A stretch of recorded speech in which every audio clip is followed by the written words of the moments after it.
E aí, bonitão, bonitona, nós, você, eu, estamos aqui na Sala do Saber. Sou o professor Marco Antônio e a gente está trabalhando com as obras que estão catalogadas para os vestibulares.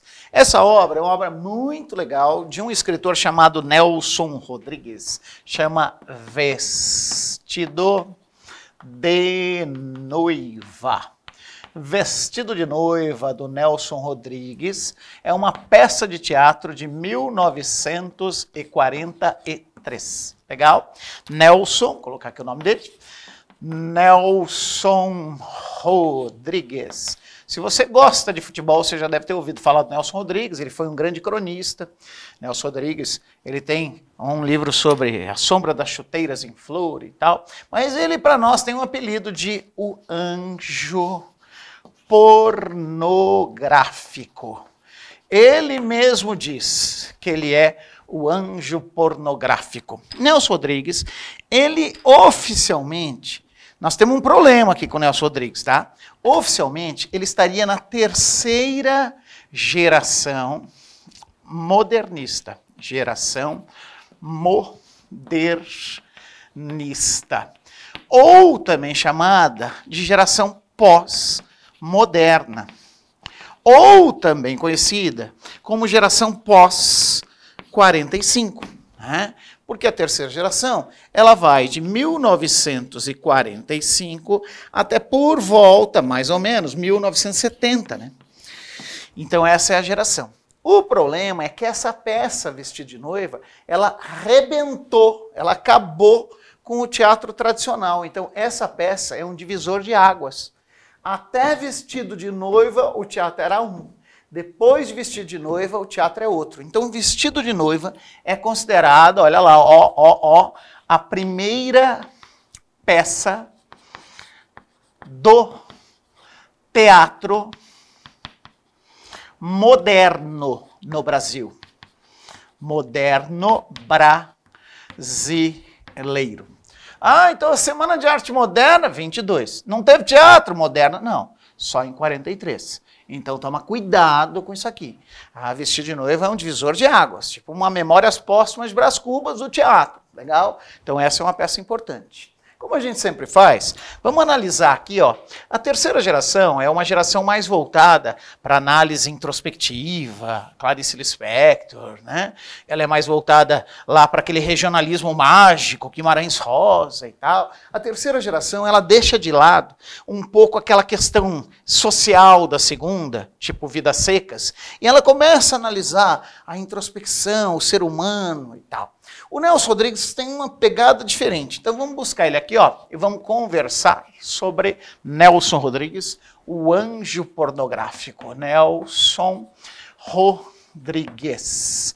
O Maracanã, nome do estádio do Maracanã, é Mário Rodrigues Filho, era irmão do Nelson Rodrigues. Você vê que eles estão aí envolvidos nessa questão do esporte há muito tempo.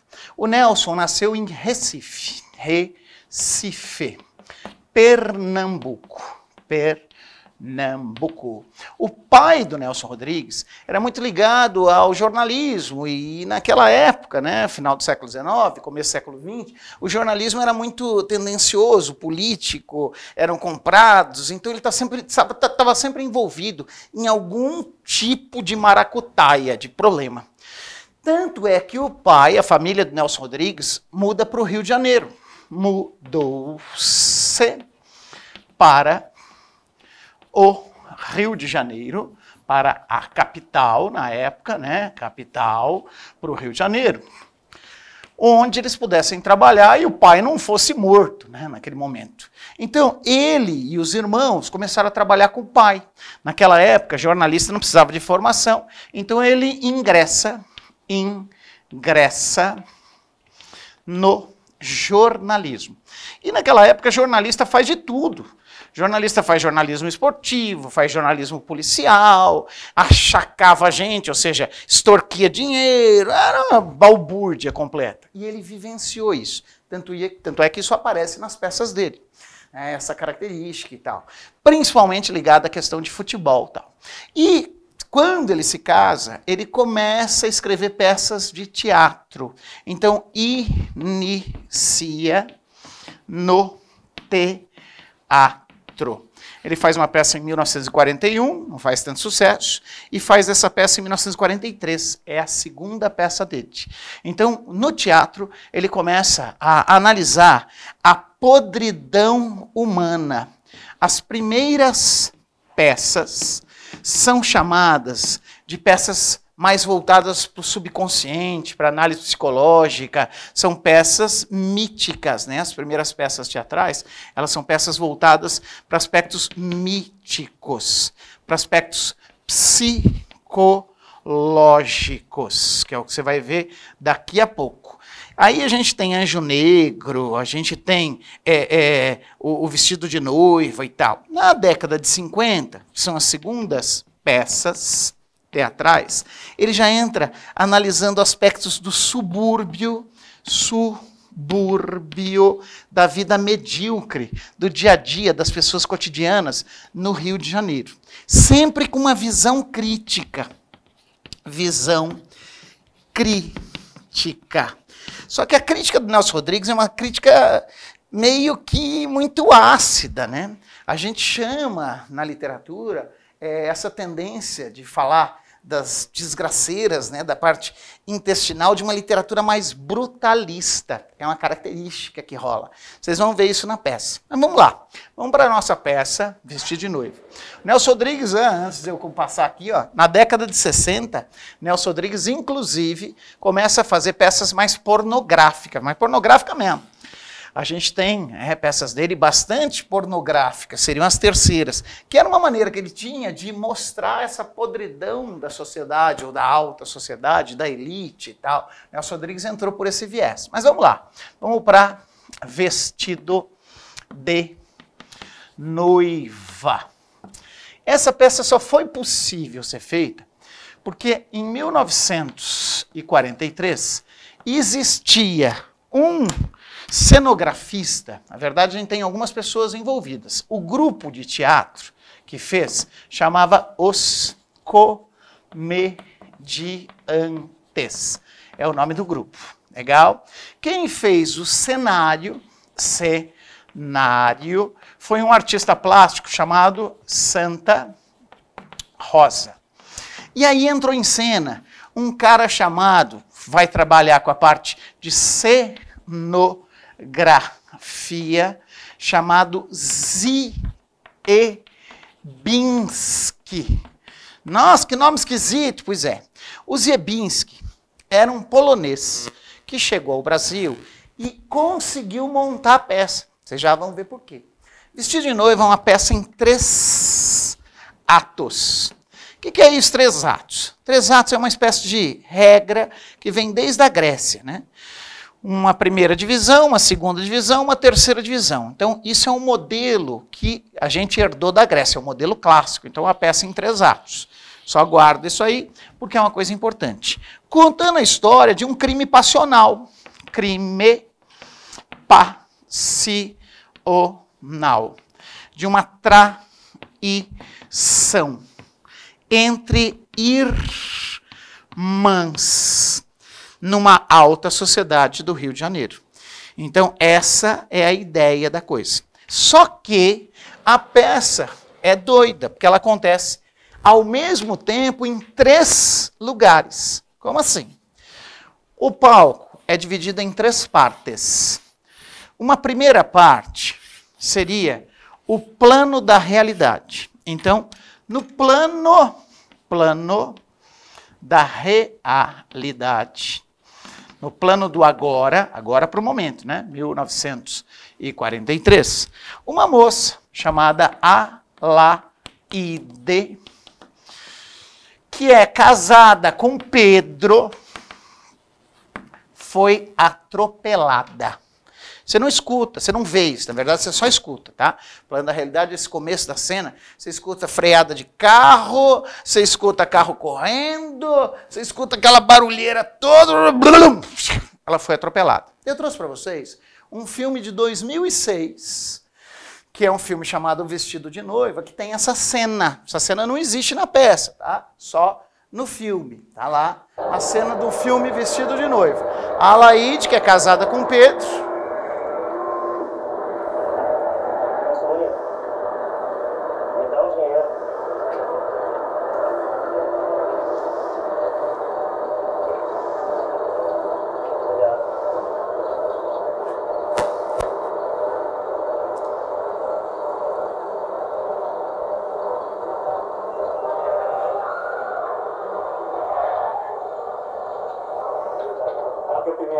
Então essa seria a primeira cena. E aí você escuta, né, repórter ligando, uma moça da alta sociedade foi atropelada e tal, isso, aquilo outro. Então esse é o plano da realidade, o atropelamento da Alaide. Quando a Alaide é atropelada, é levado ao hospital. E ela é levada ao hospital em estado de coma. Como ela está em estado de coma, aí entram os dois outros planos. Quais seriam os dois outros planos? Ela entra no plano da alucinação. Alucinação. No plano da alucinação, ela se vê dentro de um bordel de uma cocote, uma prostituta, chamada Cleci, que foi morta em 1905. Ela delira e entra na cabeça dela, entra nessa Cleci, nessa alucinação. Então, olha o que a peça de teatro está fazendo. Pela primeira vez na história do teatro brasileiro, nós estamos entrando no subconsciente de alguém. Ou seja, é uma peça que dá um perfil, um viés de cunho surreal psicológico. Eu trouxe para vocês, nessa continuação do filme, depois que ela é atropelada, que tem toda essa parte dos repórteres, bando de sanguessuga, atrás de dinheiro e tal, a Alaide morta, né? Morta não ainda, em coma, né? E aí ela entra no bordel da Cleci. Isso seria ela entrando na cabeça dela, nesse delírio de morte, de pré-morte.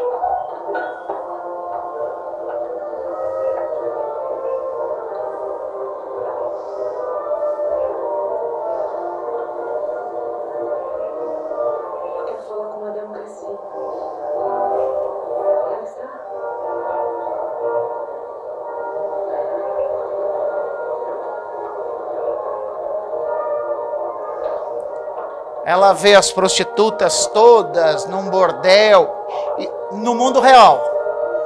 Voltou para a realidade. Aí o pessoal conversa, será que vai sobreviver? Vai ter que amputar? Não vai amputar e tal? E ela delirando.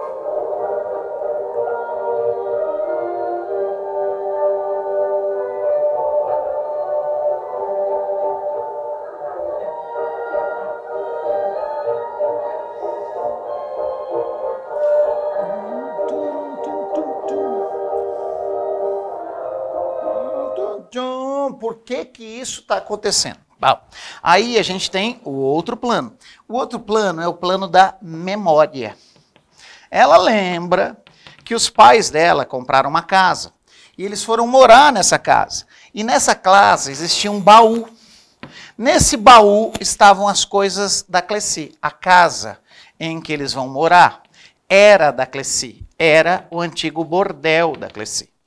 E a Alaide leu no bordel o diário da Cleci. Ou seja, na memória, enquanto ela está lá morrendo, lá no final ela vai morrer, deixa quieto lá.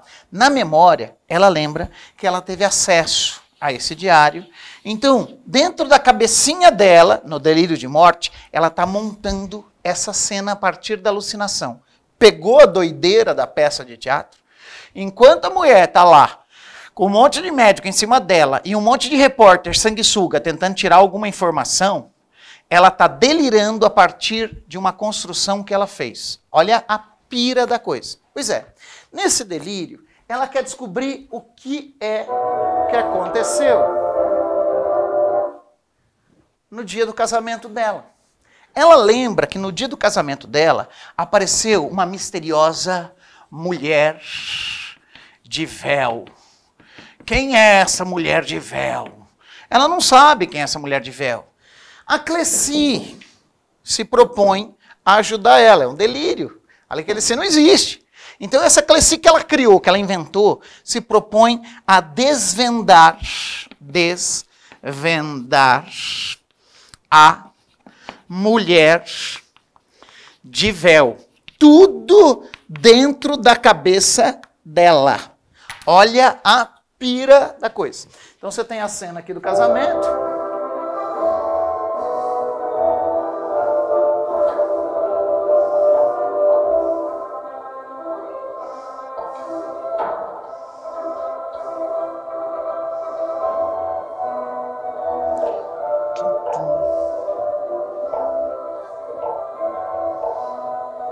A Laíde e a mulher de véu.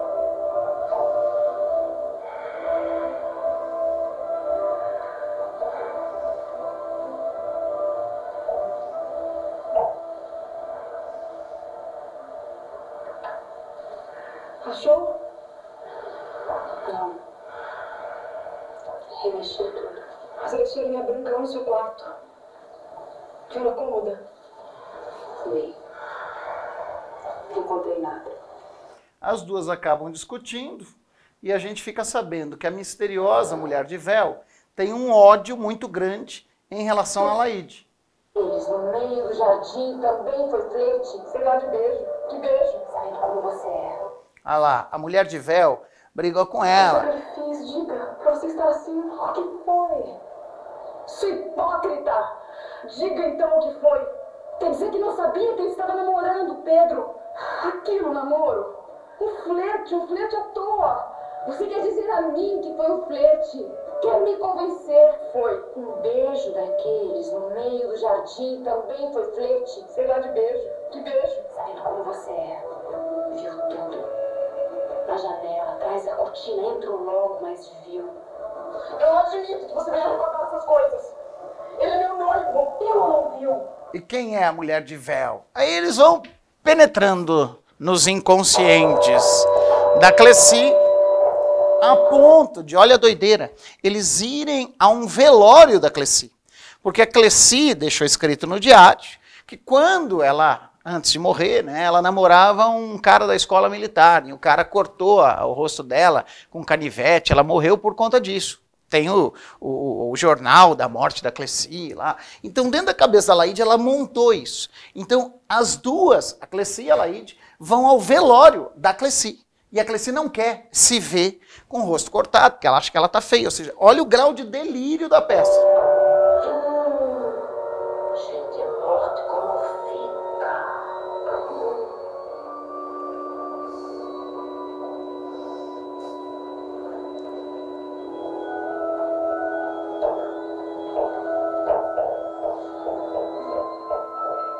Parece sorrir. No final das contas, a gente acaba sabendo quem é a tal da mulher de véu, que chegou no dia do casamento da Laíde e falou um monte de coisa para Laíde. É a irmã. A mulher de véu é a irmã da Laíde, Lúcia. A Lúcia era namorada do Pedro. A Laíde tirou o Pedro da Lúcia. E a Lúcia nunca aceitou esse tipo de situação. Tanto é que a Lúcia e o Pedro continuaram tendo um relacionamento, mesmo depois do casamento. E Pedro e Lúcia armaram a morte de Alaíde. Então Pedro, o marido, e Lúcia, a irmã, acabaram armando o atropelamento da Alaíde. Quando a Alaíde fica sabendo disso, aí tudo se desvenda, o plano da realidade desaparece e no plano, o plano da memória e da alucinação desaparece, né, porque ela morre, e no plano da realidade, Pedro se casa com Lúcia e é o final da peça.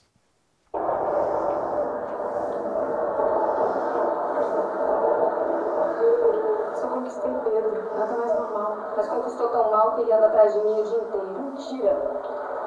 Eu não sei assim. Sabe pra onde eu vou agora? Tem uma aventura. Pecado.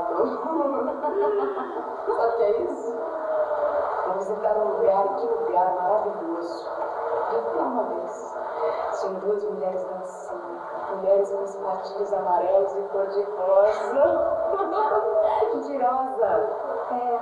Não foi lá nunca. Nunca. Tudo isso que você está contando, você leu no diário, que está lá em cima do seu quarto.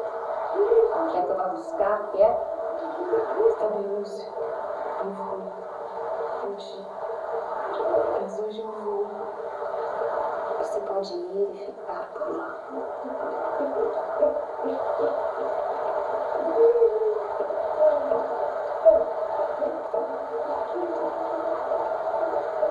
Eu penso em Anaíde.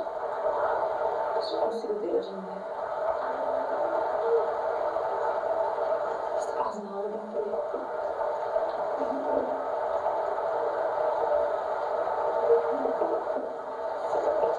Foi isso que ela disse?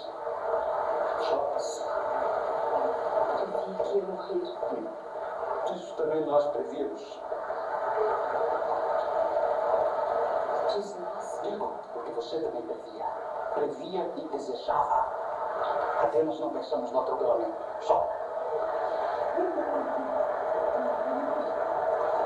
Você não botou sobre a cabeça. Apesar de estar desincronizado, você conseguiu perceber. Então, o que o Nelson Rodrigues quis nessa peça? Ele quis desvendar e mostrar o quanto pessoas que deveriam se amar, na verdade, usam isso como uma máscara, se odeiam, e como isso acaba permeando e estragando as relações humanas.